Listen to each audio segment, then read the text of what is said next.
बिस्मिल्लाहिर्रहमानिर्रहीम। अस्सलाम वालेकुम नाज़रीन, प्रोग्राम सेटिया 10 में खुश आमदीद। मैं हूँ आपकी मेज़बान अना यूसुफ। उम्मीद है आपका वीकेंड अच्छा गुजरा होगा। मौसम अल्लाह ताला की मेहरबानी है जी, सर्दी भी है लेकिन धूप जो ज़बरदस्त हमने कल भी शहर में देखी आज भी है, तो ज़रूर आप इस मौसम को भी इंजॉय कीजिए। साथ ही साथ बच्चे तो आज स्कूल जा रहे हैं जी, घरों में जो लोग हैं वो अच्छा खासा इंजॉय कर सकते हैं इस मौसम को। हमने आज के प्रोग्राम में खबरें भी शामिल करनी हैं, आगे चल के मेहमान भी हमारे प्रोग्राम का हिस्सा होंगे। जिनकी बर्थडे है जी उनको भी हम ज़रूर विश करेंगे क्योंकि वो तो इंतज़ार कर रहे होते हैं। लेकिन हमने प्रोग्राम का बाकायदा आगाज़ करना है जी, आज की ख़बरों की तरफ हमने बढ़ना है। ख़बरों की तरफ बढ़ेंगे और सबसे पहले शामिल कर लेते हैं जी आज की टॉप स्टोरीज़। पहली खबर हमारे पास क्या है जी, वज़ीर आला परवेज़ इलाही की ज़मान पाक में इमरान खान से अहम मुलाकात हुई है। इसके बाद जी दरामदात पर पाबंदी की वजह से लेस्को में 3 फेज़ मीटर्स की किल्लत है। कुछ माली मुश्किलात का शिकार बल्दियाती इदारे, मेट्रोपॉलिटन कॉर्पोरेशन का नया इम्तिहान, ये भी डिस्कस करेंगे। और हस्पतालों के मुर्दा खाने नामालूम अफराद की लाशों से भर गई। ये हमारी आज की खबरें हैं, इनकी डिटेल्स की तरफ जाएंगे। हमारे सीनियर रिपोर्टर्स शाहिद सिप्रा साहब, अली साई साहब हमारे साथ मौजूद है। अस्सलाम वालेकुम, क्या हाल चले आपके? अल्लाह का करम। अहम मुलाकात जो हुई है, पहले उसकी तरफ चलते हैं जी। वज़ीर आला की मुलाकात हुई है ज़मान पाक में इमरान खान साहब से। अब एक बड़ा सवाल है कि जी वज़ीर आला पंजाब कौन होगा? शाहिद सिप्रा साहब देखें, अब तो निगरान सेटअप आना है। हाँ। इसमें तो आइनी तौर पे और देखा जाए आइन में यही है कि 90 दिन के लिए निगरान सेटअप आएगा और फिर इलेक्शंस होंगे और उसके बाद जो जीतेगा उसकी गवर्नमेंट बनेगी। और अब क्या है कि दोनों पार्टीज़ की जानिब से 3-3 नाम आने हैं। अब पाकिस्तान तहरीक-ए-इंसाफ 3 नाम देगी, उसके बाद अपोजिशन लीडर जो हमजा शहबाज है उनकी जानिब से 3 नाम पीटीआई की जानिब से जो 3 नाम हुए हैं उनमें अहमद नवाज सुखेरा है, नसीर खान है और नासिर सईद खोसा निगरान वज़ीर आला के लिए नामजद हुए हैं। इतना आसान नहीं लग रहा शायद, ये अभी शुरू के हैं कि ये नाम आ रहे हैं, ये चेंज भी होते रहेंगे। किसी को तहफ़्फ़ुज़ात होंगे, इंटर पार्टीज़ जो हैं वहाँ पे होते रहेंगे, कुछ लोग मुत्तफ़िक़ होंगे, लेकिन अल्टीमेटली होना क्या है कि वो नाम जिस पे दोनों पार्टीज़ जो हैं वो मुत्तफ़िक़ हों और उसके बाद उसने निगरान वज़ीर आला बनना है। तो मुश्किल है कि दोनों ये नहीं होना, ये अल्टीमेटली देखिएगा ये इलेक्शन कमीशन के पास जाएगा मामला और इलेक्शन कमीशन ही इसको नामजद करेगा। दोनों पार्टीज अब सियासत के उस लेवल पर जा चुकी हैं कि अब वो उसमें ये बात ख़त्म हो गई है कि तो हाँ, बहुत ही मुश्किल है कि आप एक डायलॉग के ज़रिए या बैठ कर या कोई बात कर लें, उससे चीज़ें ये अब निकल चुकी हैं। चूँकि सियासत को बिलखसूस पाकिस्तान तहरीक-ए-इंसाफ ने इस तरह का रंग दे दिया है कि अब वो वैसे खुद भी कहते हैं कि हम लोग तो बैठना ही नहीं चाहते थे। भाई जब सियासत में आपने बैठ के नहीं बात करनी तो फिर उसका फ़ायदा ही नहीं है। फिर अब ये है कि निगरान सेटअप में इलेक्शन होगा, लेकिन मेरा सवाल एक और है कि केपी के असम्बली अभी तक तहलील नहीं, अभी तक तहलील क्यों नहीं? अब आपने चौधरी परवेज़ इलाही साहब से तो लिखवा के उसके बाद उसको असम्बली ख़त्म करवा दी। जहाँ आपकी अपनी हुकूमत है अभी तक उसकी तहलील नहीं हो सकी। ये भी बहुत सारे सवाल आज जो है इससे पैदा हो रहे हैं। फिर आप कह रहे हैं कि हम प्राइम मिनिस्टर के खिलाफ भी सदर जो है एतमाद का वोट का कह सकते हैं कि आप एतमाद का वोट लें। अब जो आने वाला कल है इसमें अब सियासत आपको नजर आ रही है। आसिफ अली जरदारी साहब यहाँ आए हुए हैं, लाहौर में बैठे हैं। आपने आसिफ अली जरदारी साहब का जिक्र किया तो चौधरी शुजात हुसैन से भी बिलावल हाउस में उनकी मुलाकात हुई है। ये मुलाकात इंतहाई अहम है। साई साहब ना, ये आने वाले दिनों में ये वाली मुलाकातें जो है ना ये बड़ी इंपॉर्टेंट है, क्योंकि ये उम्मीद तो है ये रंग लेकर आएंगी। क्योंकि देखें जिस तरह सिप्रा साहब बता रहे थे कि 3 नाम जो हैं वो परवेज़ इलाही साहब ने कल इमरान खान के घर में के बाहर जो अनाउंस किए हैं। मेरा ख्याल है एक तो अभी जो अहमद नवाज सुखेरा साहब हैं वो तो अभी सर्विस में हैं। जो हमारे सीनियर रिपोर्टर खोखर साहब बता रहे थे, अभी मैं उनका प्रोफाइल भी देख रहा था, तो उनका नाम तो मुमकिन नहीं। लेकिन एक ट्वीट में पढ़ रहा था कि तीनों नाम जो हैं वो नून से शुरू हो रहे हैं। पहले एहन पे बड़ा यकीन था तहरीक-ए-इंसाफ पे, अब ये नून पे बड़ा यकीन कर रहे हैं। तो हो सकता है नून लीग पे कर जाए। तो ये भी बड़ी देखने वाली बात है कि अब सारे जो सियासत का मंबा होगा वो पंजाब है और जरदारी साहब यहाँ पे ना है, ये मुमकिन नहीं है। चूँकि पीपल्स पार्टी की बड़ी एफर्ट है इस चीज़ में कि जितना पिछले 1 साल के दौरान जितनी भी रजीम चेंज हुई, जो कुछ हुआ और जो अदम एतमाद हुई पीटीआई के ख़िलाफ़ और नून लीग की गवर्नमेंट आई, इसमें जरदारी साहब का बहुत ज़्यादा हाथ है, उनकी बहुत ज़्यादा कोशिश है, बहुत ज़्यादा काविश है। तो अब पंजाब के इलेक्शन जो है वो तमाम पार्टियों के लिए बड़े इंपॉर्टेंट हैं।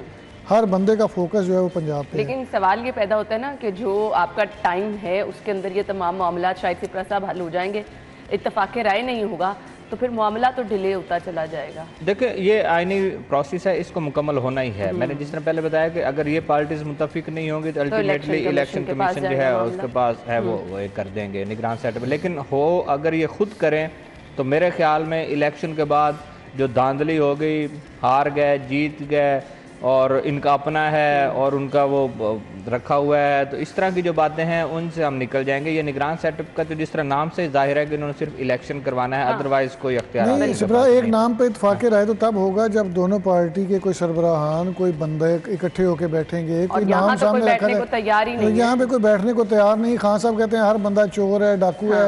यानी अलीम खान उनके साथ थे तो वो ईमानदार थे, वो बड़े अच्छे इंसान थे। तरीन साहब उनके साथ थे तो वो बड़े अच्छे बिजनेसमैन थे, बड़े अच्छे सियासतदान थे। अब उन पर जिस तरह के इल्ज़ामात लगते हैं वो आपके सामने ही है।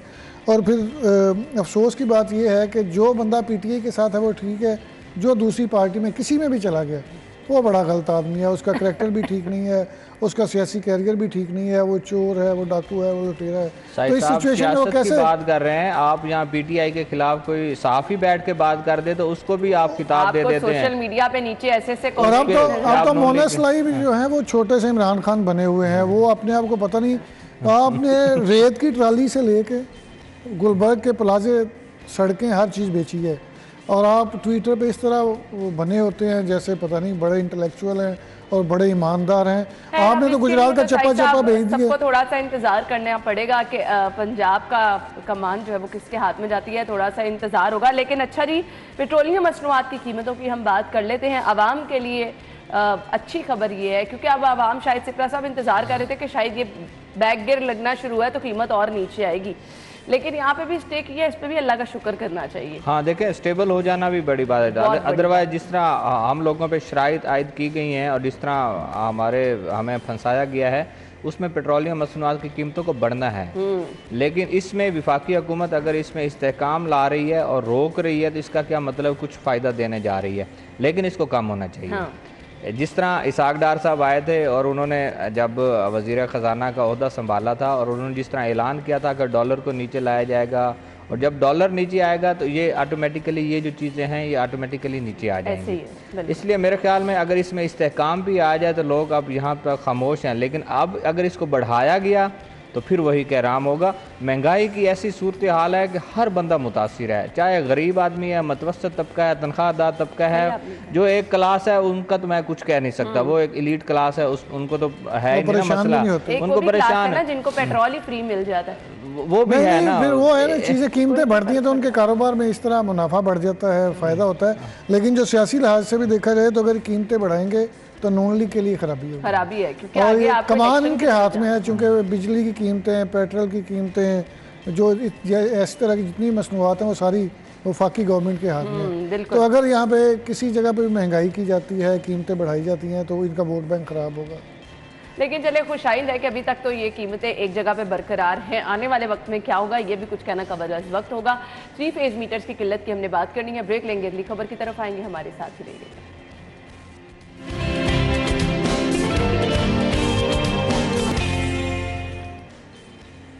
एक बार फिर से आपको खुशामदीद कहेंगे और अब खबर ये है जी, मटेरियल दरामद ना होने की वजह से मीटर्स की मैन्युफैक्चरिंग नहीं हो सकी। दरामदात पर पाबंदी की वजह से लेस्को में 3 फेज मीटर्स की किल्लत है।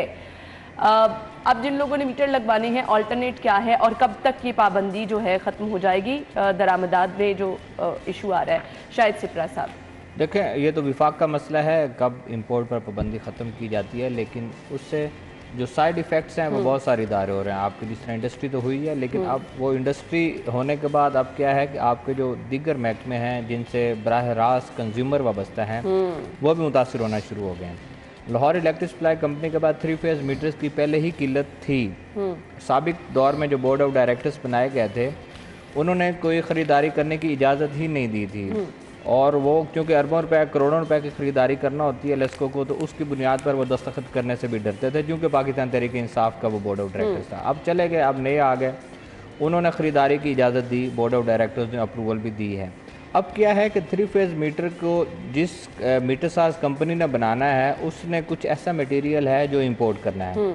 जब तक इंपोर्ट पर पाबंदी रहेगी आप 3 फेज मीटर की मैन्युफैक्चरिंग नहीं कर सकते। सिंगल फेज में भी लोगों को सिंगल फेज में भी मुश्किलात हैं, लेकिन उनकी डिलीवरी शुरू हो गई है, अब वो आना शुरू हो गए हैं। ये आज से 15-20 दिन पहले एक नोटिफिकेशन हुआ था, तो उन्होंने कहा था कि आप न्यू कनेक्शन और MCO यानी कि जो मीटर खराब है, प्रायोरिटी रखी जाती है कि पहले इन सारिफिन को तरजीह दी जाएगी कि सबको नहीं, जिनके पहले डिमांड नोटिस सबमिट हैं उनके पास रिकॉर्ड है वो, लेकिन या फिर दूसरा उसका पहलू आसान होता है कि आप सिफारिश करवा लें, आज डिमांड नोटिस सबमिट करवाएं, दूसरे दिन आप मीटर लगवा लें। ये आसान तो ये पाकिस्तान में ऐसा होता है।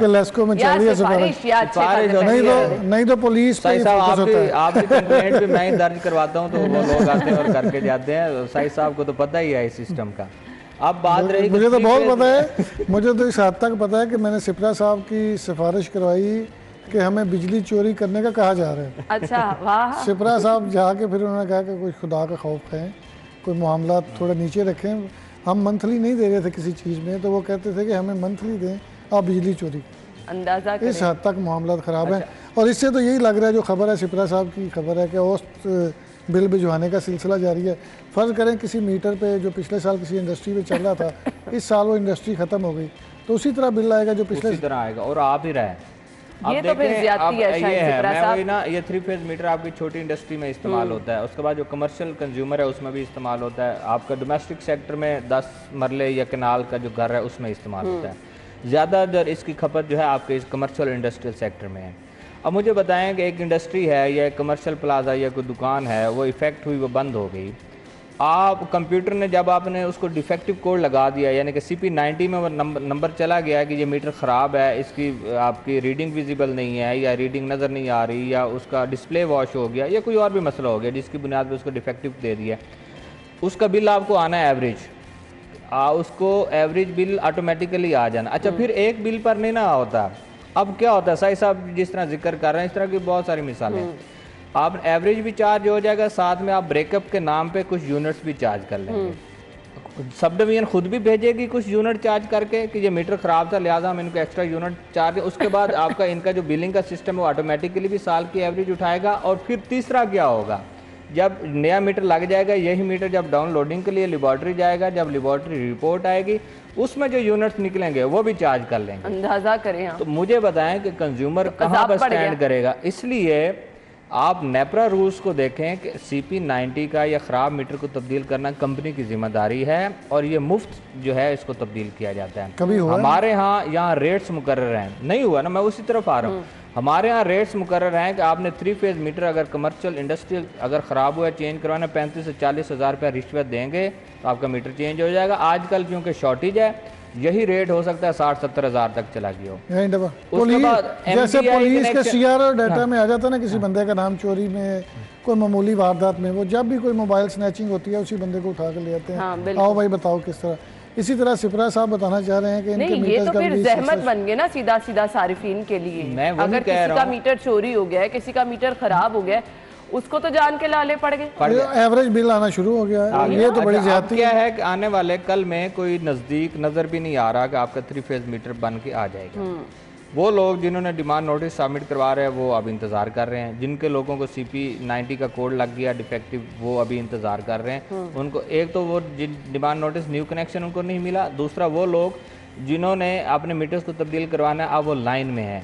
अच्छा, फिर क्या है कि अब जब इंपोर्ट पर पाबंदी ख़त्म होगी, वही मटेरियल जब महंगे दामों यहाँ पहुँचेगा उसके बाद मीटर की कीमत भी आप बढ़ाएंगे। फिर क्या होगा, फिर आप कहेंगे कि डिमांड नोटिस आपके रिवाइज होंगे, आपको एक्स्ट्रा जो उसकी कीमत आएगी। जिस हुआ भी है, ट्रांसफार्मर्स की खरीदारी 7 लाख में हुई, ना हो सकी 14 लाख में खरीदा। 1 साल पहले जिसने 7 लाख जमा करवाया हुआ था उसको जब साल बाद आपने दिया 7 लाख का एक और DN दिया इन्होंने कि आप 7 लाख और जमा करवाएं, क्योंकि कंपनी ने 14 लाख का खरीदा। यानी दुआ करें किसी का मीटर खराब ना हो, अदरवाइज आपको तो ना जिंदगी में अजाब पड़ जाएगा। वो दोबारा जो बिल आपको एवरेज भेजी जाएगी, जिसका खराब हो सिपरा साहब का नंबर दे दें, इनसे रब्ता कर लें। ये भी बहुत मुश्किल हो जाता है इतने सारे लोगों को अकोमोडेट करना। खैर, बिजली का शॉर्टफॉल 2 घंटे तो लाइट नहीं जा रही। सही साहब 2 घंटे लाइट जा रही है आपके घर? और नहीं, बगैर और संडे को भी लाइट गई शायद। सिपरा साहब बताएं ना जरा ये आपकी, फिर आप 2 घंटे तो एक सही साहब थोड़ा कमेंट कर लें पहले। फिर सिपरा साहब कहते हैं जी वो अली सही जो है ज्यादा कमेंट नहीं, आप करें, खुल के करें। पुलिस पे आप जिस तरह मर्जी बोलते हैं, पुलिस जो मर्जी कर ले, आप उन पे हमेशा तनकीद करते हैं। आपके स्क्वाड बनाए गए, क्या किया पिछले, आप कहते 100 मोटरसाइकिलें दे दी, ये चेक करेंगे कि पतंगबाजी रोकने के लिए, लोगों को समझाने के लिए कोई एक्शन हुआ, कोई कार्रवाई हुई, कोई अभी तक बताया गया? खुद ही अपनी मदद आपके तहत किया था, क्योंकि पुलिस फेलियर जो सामने आ रहा था, पुलिस रोक नहीं रही। अभी ये जो लोड शेडिंग हो रही है, सॉरी लोड शेडिंग पे ना बात हो रही थी। अभी सिपरा साहब कहेंगे वेदर चेंजिंग है और फलां हो रहा है, पहले फोग थी, स्मोक थी, उसकी वजह से बेहतर है मौसम, उसकी वजह से सप्लाई मुतासर हो रही, इतनी जबरदस्त मैं तो कह रहा हूं उसकी वजह से सप्लाई मुतासर हो रही थी, कम हुआ है शायद साहब। मैं वेदर इफेक्ट क्यों डालूंगा? मैं तो ये कह रहा हूँ कि 2292 पे डिमांड आई है और 2200 उसकी है, आप सप्लाई आपको एनपीसीसी दे रहा है, तो 92 मेगावाट पे आप कम से कम शहर को लोड शेडिंग से मुस्तस्ना करार दे सकते हैं। और जो आपके हाई लॉसेस फीडर्स हैं जिनकी तादाद 35 से 40 है, आप वहाँ पे लोड शेडिंग करें, जो आपके पावर डिवीजन ने कहा हुआ है। मैं तो ये बात इसमें कर रहा हूँ। साई साहब अगर डिटेल में पढ़ते, मैं ये कह रहा था कि लोड शेडिंग करके इनको 2200 मिल रही है, 1920 पे सिस्टम चला रहे हैं। इसका क्या मतलब है? 180 मेगावाट ये मजीद दे सकते हैं सिस्टम में लोगों को, वो नहीं दे रहे थे। मैं ये बात कर रहा था कि आप इतवार के रोज का जिक्र कर रहे हैं, इतवार को अगर मार्केट्स बंद हैं, डिमांड डाउन हो गई है, तो आप लोड शेडिंग से खत्म कर दें, आर्थिक तौर पे खत्म करें। वही तो कह रही हूँ, यही मसला है। लोड शेडिंग हो रही है। मैं कह रहा हूँ आपके जनरेशन नहीं है, उसकी क्या वजह? मंगला डैम पावर और उसके बाद आपका तरबेला निकल गया, फर्नेस और एलएनजी पे हम इस वक्त बिजली बना रहे हैं जितनी दे रहे हैं। जैसे ही थोड़ी बिजली की खपत बढ़ती है, आपका नेशनल पावर कंट्रोल सेंटर क्या करता है? लाहौर इलेक्ट्रिक सप्लाई कंपनी का गैर एलानी तौर पर ग्रिड 7-8 खींच देता है। उसके बाद उन्होंने कहा हुआ कि 2 घंटे की लोड शेडिंग करें। जब लेस्को का अपना सिस्टम बैठने लगता है, ये भी गैर एलानिया लोड शेडिंग करते हैं। इसमें तो कोई दूसरी राय भी नहीं है। हम कहें कि वो शेड्यूल के मुताबिक लोड शेडिंग। अच्छा, फिर तीसरा क्या होता है? आपका स्मोग और धुंध, ये 2 दिन से बेहतर हुआ है। अदरवाइज इस वजह से जो ट्रिपिंग है, जो बार बार सिस्टम ट्रिप होता है, जो टेक्निकल फॉल्ट्स आते हैं, वो उसमें अलग है। फिर तीसरा, उसमें तामीराती कामों की वजह से आपने एक हफ्ते में, एक दिन में आपने 8 वकील है। नहीं, मैं कह रहा हूँ बंद करनी है। तो इतनी सारी बंदिश करने के बाद भी आप कहें कि कंज्यूमर्स जो है वो आपके साथ खड़े हो, ये कैसे मुमकिन है? अभी ये 2 महीने मेरे ख्याल से 1.5 महीना सुकून का है कि हम लोड शेडिंग के अजाब से बर्दाश्त कर लेंगे। आगे लोड शेडिंग जिस तरह होनी है उसके लिए तो आप अपने आप को तैयार। लोड शेडिंग नहीं, इसको कंट्रोल किया जा सकता है, भेजेंगे बड़े-बड़े, ये कंट्रोल किया जा सकता है। ये सारी चीज़ें मैनेज हो सकती हैं अगर बिजली चोरी रुक जाए। और बिजली चोरी करवाने में मुलव्वस जो हैं वो सबसे ज़्यादा और सबसे आगे लेस्को के लोग हैं। उसके बगैर मुमकिन ही नहीं, चूँकि अब डिजिटल मीटर आए हैं। अब हर चीज़ जो है ये मोबाइल पे तस्वीर बना के जाते हैं। उसके बावजूद जिसका इन्होंने बिल डालना होता है उसको कहते हैं आपका मीटर रुका हुआ है, आपका मीटर ख़राब है, आपकी तो इतनी लाइटें लगी हैं, एसी लगे, आपका बिल क्यों थोड़ा आ रहा है? और भाई ये देख लें, वो घर में था, नहीं था, 10 दिन था, 2 दिन था, लेकिन वो इस चीज़ पे आपको मजबूर करते हैं और ख़ुद ही तरीका बताते हैं कि किस तरीके के। देखें, मिली भगत के बगैर बिजली चोरी नहीं हो सकती। हर महीने मीटर रीडर ने आपके दरवाजे पे आना है, हर महीने उसने मीटर पढ़ना है। अगर मीटर ख़राब है तो डिफेक्टिव कोड लगा देगा। अगर रीडिंग में हेरा फेरी है तो उसमें भी पता चल जाता है कि तस्वीर बनाई जाती हैं। अगर तस्वीर से पहले भी अगर बात की जाए तो इनका जो पुराना निज़ाम था वो मैं कहता हूँ वो अच्छा था। उसमें आपके पास रजिस्टर मेंटेन होता था, रिकॉर्ड मेंटेन होता था, पता होता था कि कितने यूनिट चार्ज हुए हैं, वो सारी चीज़ें। अब तो तस्वीर है, 8-10 महीने आपके पास तस्वीर का रिकॉर्ड होगा, तस्वीर ख़त्म हो जाएगी, उसके बाद आपके पास तस्वीर नहीं होगी। इसलिए मेरे ख्याल में जो बिजली चोरी है उस पर तो अब विफाक क्या कर रहा है, वो रियासत अपनी नाकामी उस पर तस्लीम करने जा रही है। वो क्या कर रही है कि जहाँ बिजली चोरी की शरह ज़्यादा उसको आउटसोर्स कर रहे हैं, ठेके पे दे रहे हैं। भाई जिसको आप खुद नहीं रोक सके, लेस्को नहीं चोरी रोक सकी, आप पुलिस और दीगर रियासती इदारों को इस्तेमाल करके आप बिजली चोरी नहीं रोक सके, तो एक थर्ड पार्टी को आप कह रहे हैं कि आप ये लें, ये तो और उसके बाद इसको रोक लें। आप बता रहे हैं कि आपने इस मामले पर घुटने टेक दिया। खैर, हमने मौसम की सूरत हाल इस वक्त जाननी है। कोमल बाहर हमारा वेट कर रही है, उनकी तरफ चलेंगे। ओवर टू यू कोमल, बताइए मौसम आज का कैसा है? जी बिल्कुल अना, लाहौर शहर के मौसम की बात की जाए तो मतला आज जुज़वी तौर पर साफ है, सूरज भी किरणें बिखेर रहा है। जबकि अगर धुंध के हवाले से बात की जाए तो धुंध के बादल कहीं ना कहीं छटते हुए महसूस हो रहे हैं। अभी आप मेरे कम में भी देख सकते होंगे कि हर तरफ जो है वो हमें बिल्कुल साफ और बेहतरीन अंदाज में जो है वो नज़र आ रहा है। इसी के साथ साथ बात की जाए मौजूदा दर्जा हरारत के हवाले से तो हवाओं का सिलसिला भी बरकरार है, सूरज भी किरणें बिखेर रहा है और सूरज की किरणों में जो है वो हरारत भी महसूस की जा रही है, जिससे शैनी महसूस भी हो रहे हैं। और शहरी काफ़ी खुश और मुतमईन भी नज़र आ रहे हैं। वहीं परिंदे भी जो है वो भी इस मौसम को एंजॉय करते हुए आसमान की ओट में जो है ऊंची उड़ान भी भरे हुए हैं और कुछ परिंदे जो है वो मुख्तलिफ पनाहगाहों में छुपे हुए हैं और इस मौसम को अपने अंदाज में एंजॉय कर रहे हैं। इंसान तो इंसान, परिंदे और जानवर भी हर कोई जो है वो अपने अपने अंदाज में शहर लाहौर का मौसम और बदलते रंग जाड़े के मौसम के एंजॉय कर रहा है। बात की जाए अब दर्जा हरारत के हवाले से तो शहर का पारा जो है वो इस वक्त 6 डिग्री सेंटीग्रेड रिकॉर्ड किया जा रहा है और महकमा मौसमियात की जानिब से बारिशों के हवाले से कोई भी पेशगोई जाहिर नहीं की जा रही। अना जब मौसम खुशगवार हो बाहर का तो आपके अंदर का मौसम खुद ब खुद खुशगवार हो जाता है। आपके मूड स्विंग्स पे बहुत ज़्यादा इफेक्ट करता है मौसम और फिर आपका खुद ब खुद दिल करता है कि आप कुछ किसी अच्छी जगह पर जाएँ, किसी अच्छी जगह पर अपने फैमिली के साथ वक्त गुजारें। तो यूँ जो है वो लाहौर का मौसम शहरी जो है वो इंजॉय करने के लिए मुख्तलिफ प्लानिंग्स भी करते हुए आज नज़र आए हैं। आज काम का भी पहला दिन है, मंडे भी है और हर किसी ने अपने काम का आज आगाज़ भी करना है। कुछ लोगों ने कर भी लिया है जिनकी सुबह 9 बजे की टाइमिंग है और आप भी जैसे कि आज प्रोग्राम में आई हैं तो इसी तरह जो है वो बात की जाए लाहौर में फ़िज़ाई आलूदगी के हवाले से। ठीक है, थैंक यू कोमल। मौसम तो बहुत ज़बरदस्त है जी। हमने एक ब्रेक लेनी है, ब्रेक के बाद वापस आते हैं, हमारे साथ रहिएगा।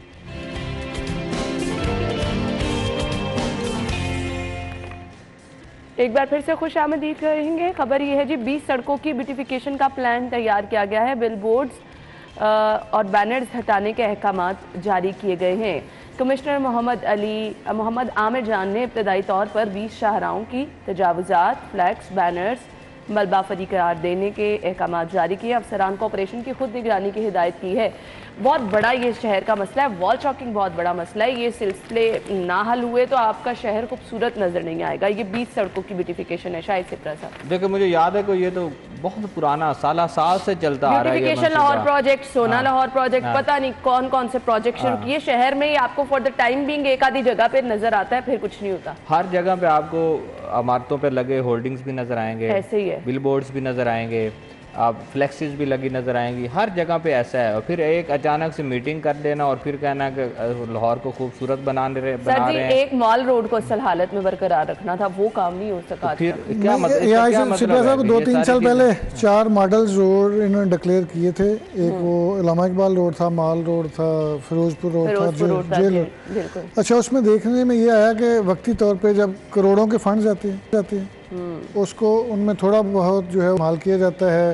वो आपको वक्ती तौर पर नुमाइश के लिए 2-4 दिन नज़र आते हैं लोग, उसके बाद फिर पता नहीं गायब हो जाते हैं। वो जो आप कहते थे कि गलत पार्किंग नहीं करने देंगे, यहाँ पे यही डिटेल पूछना चाह रही थी। साई साहब ये बता दें ब्यूटिफिकेशन के अंडर क्या क्या चीजें आती हैं? इन्होंने कहा बैनर्स हटा देंगे, मलबा हटा देंगे, तजावजात नहीं होने देंगे। क्या ऐसा मुमकिन है? आपने सवाल ही नहीं पैदा। आप मुझे बताएं, कोई भी बाजार है, कोई भी मार्केट है, आपकी इतनी बड़ी आबादी का शहर है, लोग शॉपिंग के लिए जाते हैं, गाड़ी कहाँ खड़ी करें? आपने कोई पार्किंग एरियाज बनाए हैं? सर हमारी मिसाल ही ले लें, अगर हम किसी बाजार में चलेंगे, पार्किंग नहीं है तो क्या करें? यही तो मैं कह, लिबर्टी ईद के दिनों में जो रश होता है वहाँ पे आप कह रहे होते हैं ट्रैफिक पुलिस कर रही होती है काम, या जो भी ज़िले इंतजामिया भी, उसमें मैक्सिमम 2000 गाड़ी खड़ी हो जाती है। वहाँ पे तो 10-15 हज़ार जो हर वक्त वो ईद के दिनों में रश होता है, वहाँ जगह ही नहीं मिलती।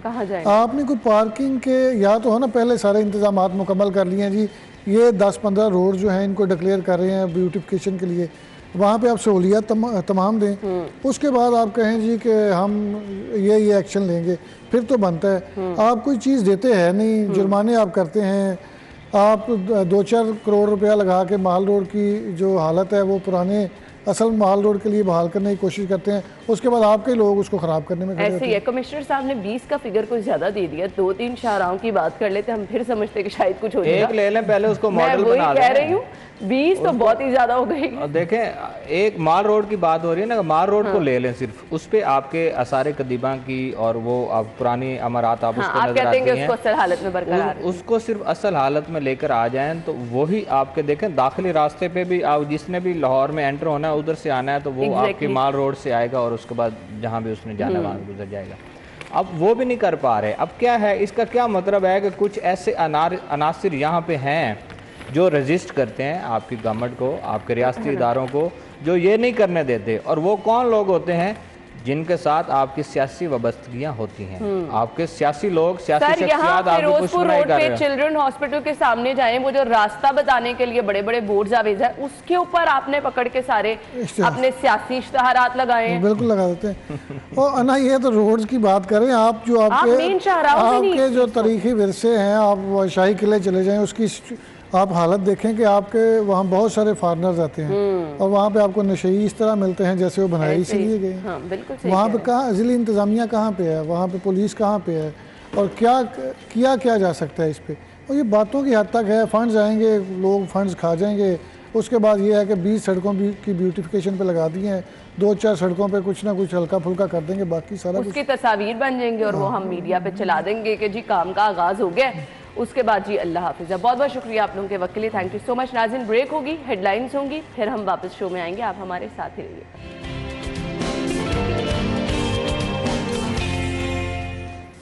स्टूडियो में आपको एक बार फिर से खुशामदीद कहेंगे। ऐसे गार्डन्स के ज़रिए तमाम स्पोर्ट्स इवेंट जिनका हम अक्सर जिक्र करते हैं, बहुत ही ज़बरदस्त इवेंट का एहतमाम किया जाता है।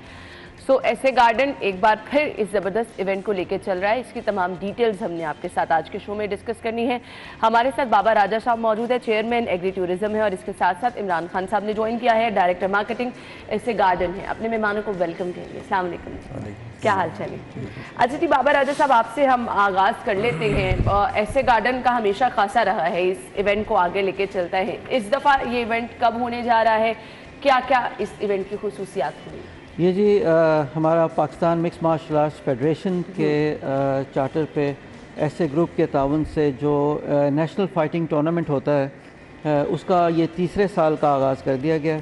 पिछले साल और उससे पिछले साल 2 नेशनल चैम्पियनशिप होते हैं। इवेंट है, बार बार आप क्यों इसको रिपीट कर रहे हैं? लोगों का इंटरेस्ट बड़ा ज़बरदस्त आ रहा है, मकसद असल में क्या है? असल में एक तो ये कि दुनिया की फास्टेस्ट ग्रोइंग स्पोर्ट है मिक्स मार्शल आर्ट्स। पाकिस्तान में अभी इसका बहुत ज़्यादा स्कोप हो रहा है और बड़ी दुनिया जो है वो देख रही है हमें। इस चूँकि एक इनिशिएटिव लिया गया और उसके अंदर प्लेयर्स के लिए बड़ा काम किया गया, उनको अच्छे प्राइजेस दिए गए, अच्छे उनको टाइटल्स दिए गए, उनको सपोर्ट किया गया, तो हर साल हम देख रहे हैं कि पिछले साल से डबल से ज़्यादा जो प्लेयर्स हैं वो इसमें आके कम्पीट कर रहे हैं और स्पोर्ट्स को के लिए हमसे राब्ते कर रहे हैं। तो अब ये हमने इसको एक रेगुलर फीचर बनाया है, हर साल जो है इसकी एक नेशनल फाइटिंग चैंपियनशिप कर रहे हैं। का आपकी ज़िंदगी में एक ज़बरदस्त रोल होता है। इमरान साहब, मैं आपसे जानना चाहूँगी, ऐसे गार्डन हमेशा इन चीज़ों पे बहुत ज़्यादा फोकस करता है। मकसद, आप तो लोगों को अट्रैक्शन दे ही रहे हैं। मेरे ख्याल से सबसे बड़ी जो चीज़ मैं जो खिराज तहसीन पेश करूँगी ऐसे गार्डन को, वही है कि आप अल्टीमेटली डायरेक्टली लोगों की सेहत की तरफ एक्टिविटीज़ ऐसी करा रहे हैं। अदरवाइज़ आजकल तो हर कोई सहल पसंदी की तरफ है। बिल्कुल जी, आपने ठीक कहा। इसमें यही कहना चाहूँगा कि बीइंग अ हाउसिंग प्रोजेक्ट, एक ऐसे गार्डन का जो यूनिक सेलिंग पॉइंट है वो उसकी है ही स्पोर्ट्स फैसिलिटीज़। बाकी जिस तरह हाउसिंग स्कीम्स अपने एडवर्टाइजिंग बजट पे ज़्यादा स्पेंड करती हैं, ऐसे गार्डन का जो बेसिक एक्सपेंडिचर है मार्केटिंग का वो है ही उसकी स्पोर्ट्स एक्टिविटीज़, जिसका बैक थॉट है ये कि जो यूथ है, आपकी जो आने वाली जनरेशन है, उसको कमरों से निकाल के ग्राउंड में लेके आना। और एक इसी तरह मैं यहाँ पे ऐड ऑन करता चलूँ, जो स्पोर्ट्स है ना, ये एक बहुत जेनेरिक टर्म है। Sports is basically a life style, sports basically is a discipline. अगर आप एक डिसिप्लिन को फॉलो नहीं करते तो आप वो स्पोर्ट कैरी ऑन नहीं कर सकते। तो ज़िंदगी को डिसिप्लिन करने से ही ज़िंदगी हसीन है। तो ऐसे गार्डन के जो CEO है, इस कल्चर में आने से पहले मैं भी कुछ इसी तरह ही था, कॉर्पोरेट सेक्टर में था। सुबह जाना, जाके कमरों में बैठना, ट्यूबलाइट्स में बैठे रहना और रात को निकलना और बाहर आ जाना।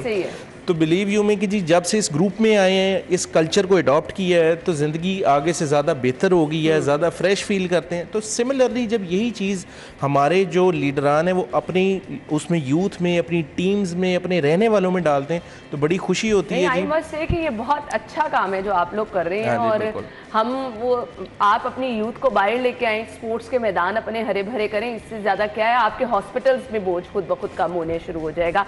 अच्छा जी बाबर साहब, आज एक नए टूर्नामेंट का भी आप आगाज़ करने जा रहे हैं, उसके बारे में बताइएगा। जी, ये नेशनल फाइटिंग टूर्नामेंट सीज़न 3 है।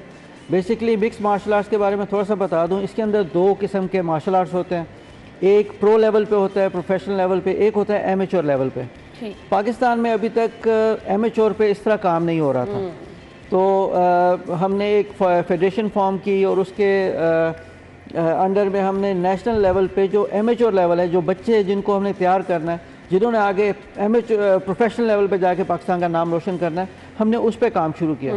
और एमेच्योर पे, यानी बाबर साहब आप वो प्लेटफॉर्म भी दे रहे हैं जहां पर आप लोगों को आप प्रोफेशनल स्पोर्ट्स की तरफ जाने पे भी रागिब करें, सिखा भी रहे हैं। जी बेसिकली प्रोफेशनल तो ज़रूरी है, क्योंकि बच्चों ने प्रोफेशनल खेलना है तो उनकी जेब में पैसे आएंगे।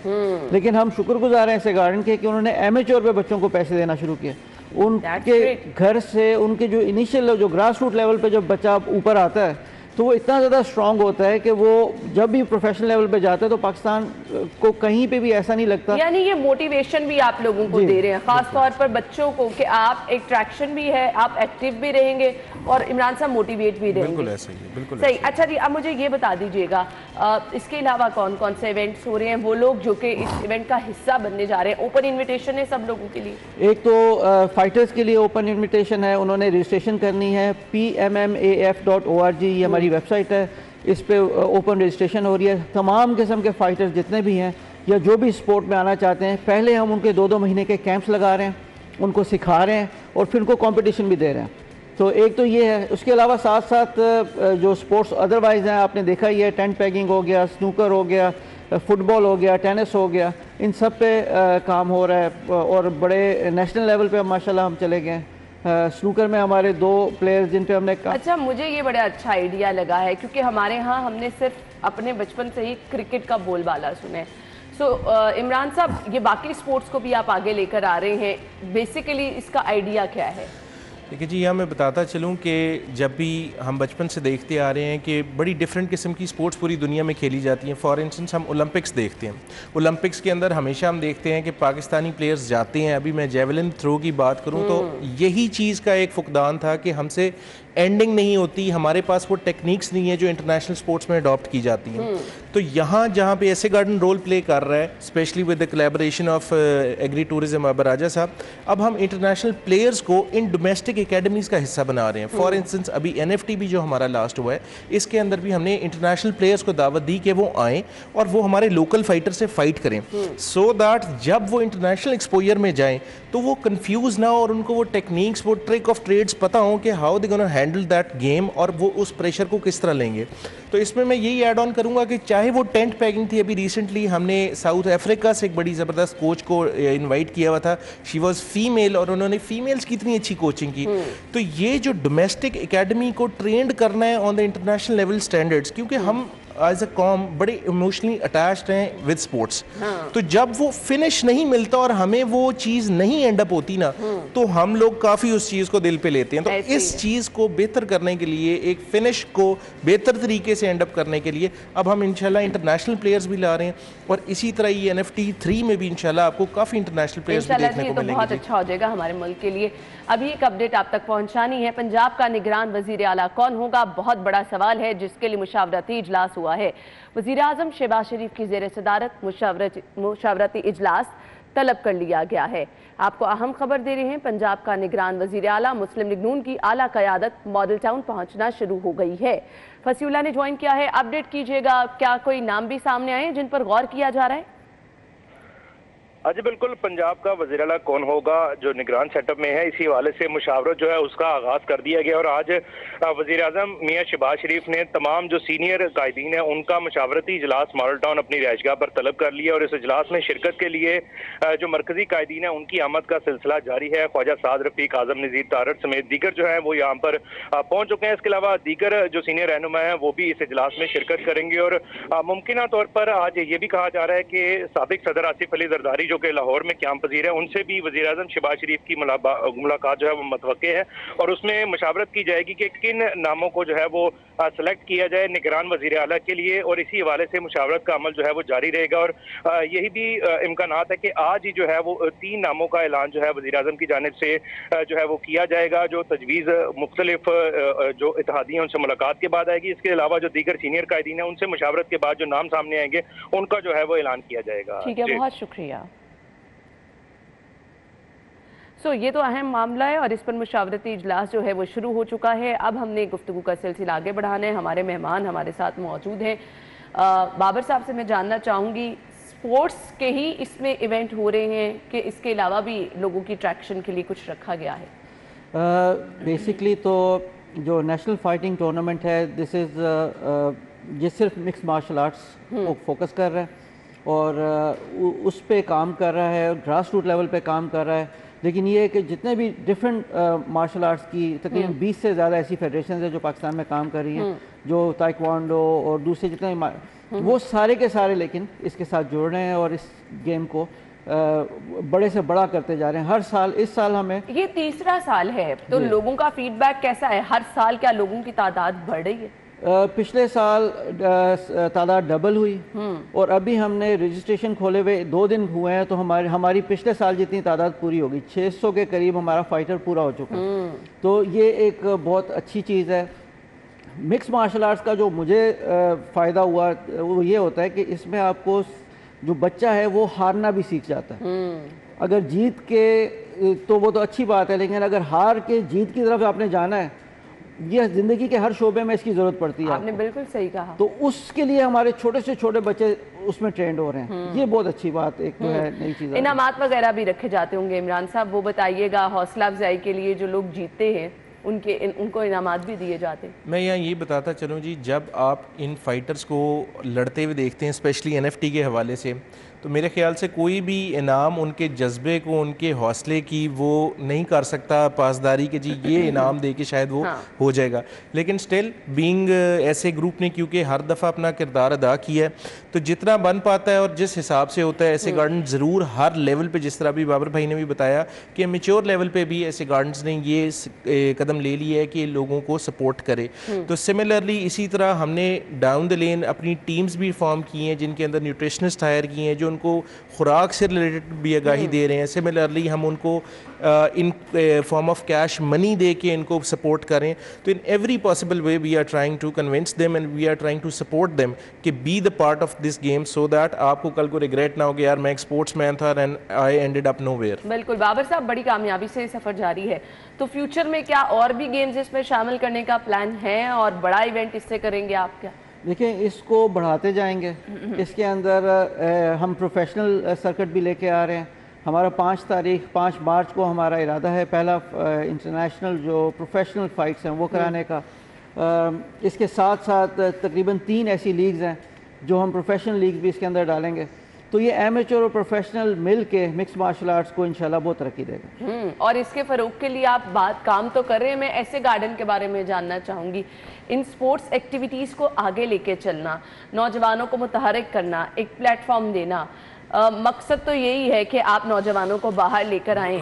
फ्यूचर में क्या प्लान्स कर रहे हैं?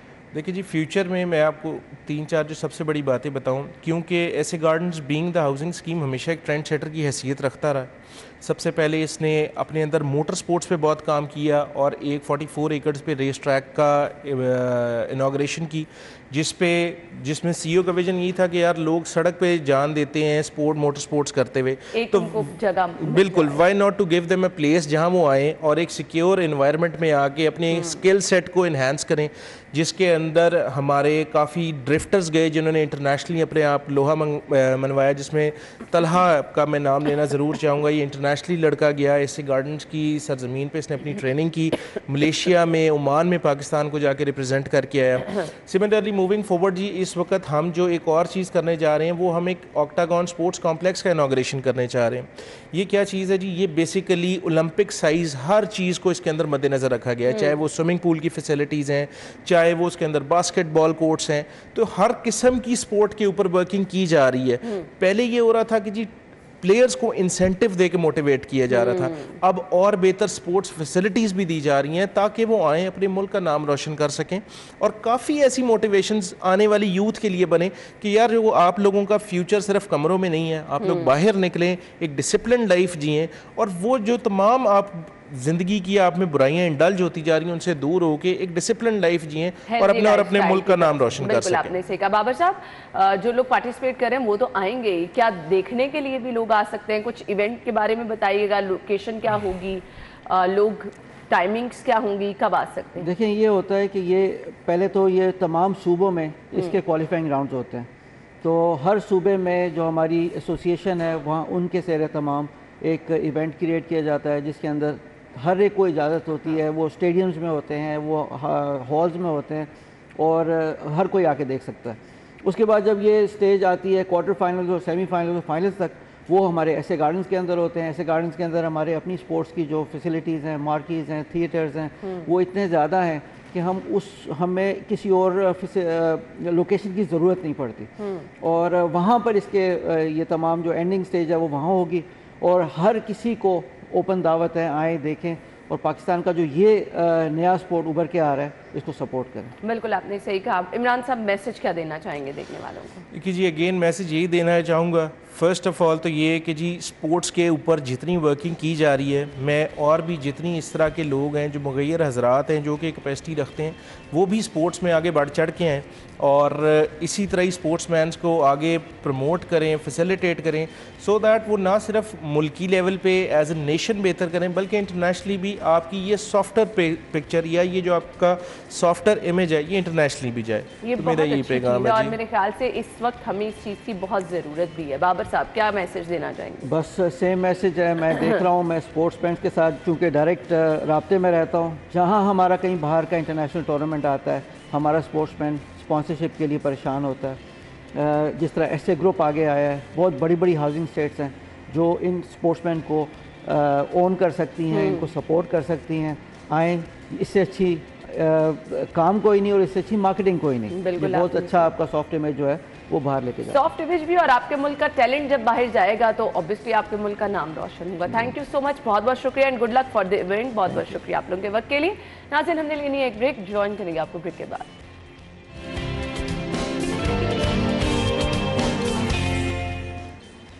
Welcome back. अब आगे बढ़ते हैं और हमने आपको बताना है जी ओपन मार्केट में सब्जियों के रेट क्या हैं। आपके घर नज़दीक जो बाज़ार है वहाँ की रेट लिस्ट हम आपके साथ शेयर करते हैं। सो आज के भाव हम इस सेगमेंट में आपको दिखाएंगे।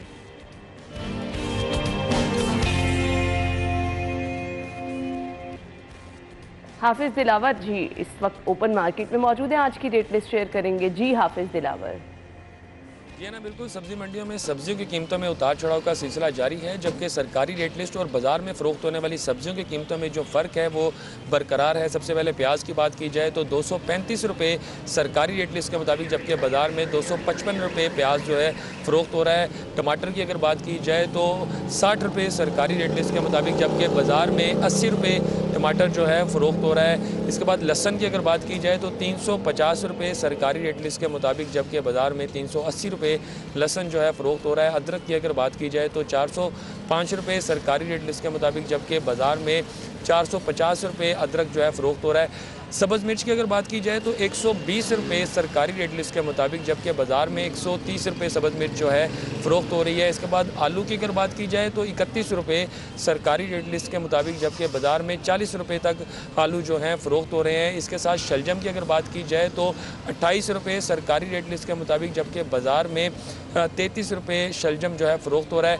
लीमू की अगर बात की जाए तो 58 रुपये सरकारी रेट लिस्ट के मुताबिक, जबकि बाज़ार में 65 रुपये लीमू जो है फ़रोख्त हो रहा है। इसके साथ साथ मेथी की अगर बात की जाए तो मेथी 60 रुपये सरकारी रेट लिस्ट के मुताबिक, जबकि बाज़ार में 70 रुपये मेथी जो है फ़रोख्त हो रही है। गाजर की अगर बात की जाए तो 30 रुपये सरकारी रेट लिस्ट के मुताबिक, जबकि बाज़ार में 60 रुपये तक गाजर जो है वो फ़रोख्त हो रही है। बंद गोभी की अगर बात की जाए तो 17 रुपये सरकारी रेट लिस्ट के मुताबिक, जबकि बाज़ार में 25 रुपये बंद गोभी जो है फ़रोख्त हो रही है। शिमला मिर्च की अगर बात की जाए तो 60 रुपये सरकारी रेट लिस्ट के मुताबिक, जबकि बाज़ार में 70 रुपये 75 रुपये शिमला मिर्च जो है फ़रोख्त हो रही है। मटर की अगर बात की जाए तो 90 रुपये सरकारी रेट लिस्ट के मुताबिक, जबकि बाज़ार में 100 रुपये मटर जो है वो फ़रोख्त हो रहे हैं। इसके साथ मूंगरों की अगर बात की जाए तो 95 रुपये सरकारी रेट लिस्ट के मुताबिक, जबकि बाज़ार में 105 रुपये मूंगरे जो है वो फ़रोख्त हो रहे हैं। जी ठीक है, सरकारी रेट लिस्ट भी बता दी और फिर ओपन मार्केट के रेट भी बता दिए, दोनों में डिफरेंस क्या है? रेट लिस्ट के मुताबिक अलहदा से सब्जी दी जा रही है और इसके बाद वो जो आपने अच्छी सब्जी खरीदनी है उसका रेट अलहदा से है। सो इस चीज़ को कंट्रोल नहीं कर पा रही इंतज़ामिया, हमारे प्राइस कंट्रोल मजिस्ट्रेट, जिससे लोग भी परेशान हैं। अलबत्ता सब्जियों के रेट आपने देखे कि वीकेंड के बाद हमेशा बढ़ जाते हैं, जिससे लोग परेशान रहते हैं। सो आप अपना बहुत सारा ख्याल रखिएगा। इंशाल्लाह हम कल भी ये तमाम सेगमेंट्स प्रोग्राम का हिस्सा बनाएंगे, आपको अपडेट रखेंगे। जिनकी बर्थडे है वो अपनी पिक्चर्स शेयर कर दें और इंशाल्लाह कल हम प्रोग्राम में वो भी शामिल करेंगे। आप अपनी सजेशंस और अपने मैसेजेस हम तक पहुँचाते रहिए। इंशाल्लाह कल मुलाकात होगी। अपना बहुत सारा ख्याल रखिएगा। अल्लाह हाफ़िज़।